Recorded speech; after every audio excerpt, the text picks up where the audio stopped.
తిరుమల లడ్డూ యొక్క నాణ్యతా ప్రమాణాల వ్యవహారంలో మీకు వైవి సుబ్బారెడ్డి కంటే భూమన కరుణాకర్ రెడ్డి చుట్టూనే మెడకి చుట్టుకునేలా పరిస్థితి కనిపిస్తోంది అంటున్నారు టీడీపీ అనుకూల మీడియా వాళ్ళు.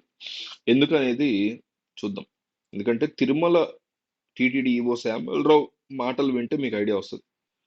తిరుమల టీటీడీ ఈవో శ్యామలరావు ఏమన్నారంటే, తాను ఈవోగా బాధ్యతలు చేపట్టిన తర్వాత, అంటే రీసెంట్ గానే కదా, సీఎం చంద్రబాబు ఆదేశాల మేరకు నెయ్యి నాణ్యత మీద సమాచారం సేకరించాం.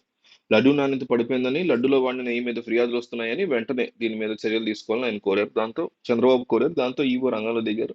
జూన్ 16న టీటీడీ ఈవోగా తన బాధ్యతలు చేపట్టిన తర్వాత స్థానిక సిబ్బంది నుంచి సమాచారం కూడా వచ్చింది. లడ్డూ నాణ్యత బాగుండాలంటే నెయ్యి బాగుండాలి, కానీ సరైనటువంటి ఆవు నెయ్యి వీళ్ళు వాడట్లేదని. నెయ్యి నాణ్యత గమనిస్తే అది నెయ్యా లేదా నూనె అన్న సందేహాలు వచ్చాయి. ఇది గమనించిన తర్వాత క్వాలిటీ నెయ్యి సరఫరా చేయకపోతే బ్లాక్ లిస్ట్ లో పెడతామని సరఫరాదారులను మేము హెచ్చరించాం. టీటీడీకి సొంత ల్యాబ్ లేదని ఈవో శ్యామలరావు తెలిపారు. అయితే సరఫరాదారులు అందిస్తున్నటువంటి నెయ్యి నాణ్యతని సిఏబిఎల్ అక్రిడేటెడ్ ల్యాబ్స్ లో టెస్టింగ్ చేసుకోవచ్చు. కానీ తాను ఈవోగా బాధ్యతలు చేపట్టక ముందు నుంచే ల్యాబ్ లో సైతం టెస్టింగ్ జరగలేదని ఈవో అన్నారు. అడల్టరేషన్ ల్యాబ్ ఏర్పాటుకి 75 లక్షలు మాత్రమే ఖర్చు అవుతుంది, కానీ ఇప్పటివరకు ఎందుకు పెట్టలేదో తెలియదు అన్నారు.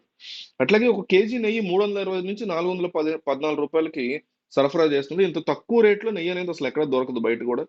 సో ఇంత తక్కువ లెవెల్లో ఇచ్చేసరికి చాలా చీప్ క్వాలిటీ నెయ్యి ఇస్తున్నారు. అట్లాగే సరఫరాదారులను బ్లాక్ లిస్ట్ చేస్తామని హెచ్చరించడంతో ఆ కంపెనీ నాణ్యమైన నెయ్యి సరఫరా చేయడం మొదలెట్టాయని ఈవో తెలిపారు. చెన్నైకి చెందినటువంటి AR foods dairy food private limited మాత్రం తన తీరు మార్చుకోలేదని ఈవో ఆరోపించారు. ఈ ఏడాది మార్చి 12 నెయ్యి సరఫరాదారుల కోసం టెండర్లు పిలిచారు. అంటే మార్చి 12 జగన్మోహన్ రెడ్డి అధికారంలో ఉన్న టైంలో. మే 8న ఏఆర్ ఫుడ్స్ టెండర్ ని ఖరారు చేశారు. మే 15 నుంచి ఏఆర్ ఫుడ్స్ నెయ్యి సరఫరా ప్రారంభించింది. మే 8 అంటే అప్పుడు కూడా జగన్మోహన్ రెడ్డి ప్రభుత్వం అధికారంలో ఉంది. కేజీ 319కే అందించారు. చాలా తక్కువ రేట్ ఇది. నెయ్యి నాణ్యత ప్రమాణాలు పరిశీలించే క్రమంలో మేము ఏఆర్ ఫుడ్స్ పంపించిన 4 ట్యాంకర్ల నెయ్యిని పరిశీలించాం. ఆ తర్వాత వీళ్ళ అధికారంలోకి వచ్చాక ఎన్డీడీబీ ల్యాబ్స్ లో నెయ్యి నాణ్యత పరీక్షలు జరిగాయి. ఏఆర్ ఫుడ్స్ జూలై 6న 2 ట్యాంకర్లు, జూలై 12న 2 ట్యాంకర్లు పంపించింది. వాటి నాణ్యత పరీక్షల రిపోర్ట్లు ఒక వారం తర్వాత అందాయి.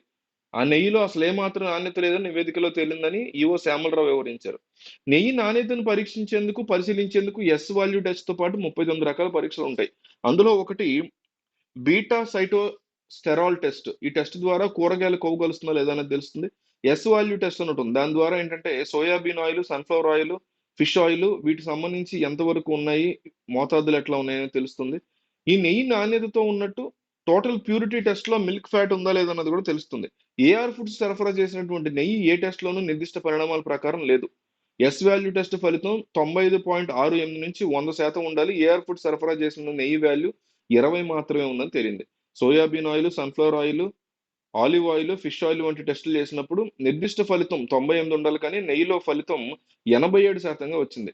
లార్డ్ అని పిలిచేటువంటి పంది కొవ్వుకు సంబంధించిన టెస్ట్ వాల్యూ 116 వచ్చింది. అంటే చాలా ఎక్కువ ఉంది. పామ్ ఆయిల్, బీఫ్ టాటాలో చేసినటువంటి టెస్ట్ 95 పైన వాల్యూ ఉండాల్సి ఉండగా ఈ నెయ్యిలో 23% ఉంది. 4 రిపోర్ట్లు ఇలాంటి ఫలితాలు వచ్చాయని ఈవో వివరించారు. ల్యాబ్ నివేదికలు అందిన తర్వాత నెయ్యి సరఫరా నిలిపేయాలని ఏఆర్ ఫుడ్స్ ను కోరాం. వారిని బ్లాక్ లిస్ట్ లో పెట్టడం, పెనాల్టీ విధించడం వంటి చర్యలు తీసుకునే ప్రయత్నాలు మొదలెట్టాం. భవిష్యత్తులో ఇలాంటివి జరగకుండా నివారించేందుకు తీసుకోవాల్సిన చర్యల మీద నిపుణుల కమిటీని కూడా ప్రవేశపెట్టాం. నిపుణుల కమిటీ సలహా మేరకు టెండర్లు పిలిచి నెయ్యి సరఫరాదారుల్ని ఖరారు చేశామని తెలిపారు.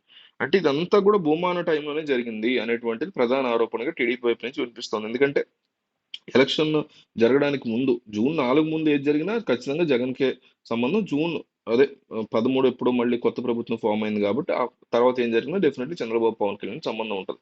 సో ఈ బేసిక్ ఐడియాని మనం కన్సిడరేషన్ లో తీసుకుంటే టెండర్లు యాక్సెప్ట్ చేయడం, ఏఆర్ ఫుడ్స్ ఇవన్నీ కూడా భూమాన కరుణాకర్ రెడ్డి ఉన్నప్పుడే కదా జరిగాయని చాలా మంది ప్రశ్నిస్తున్నారు.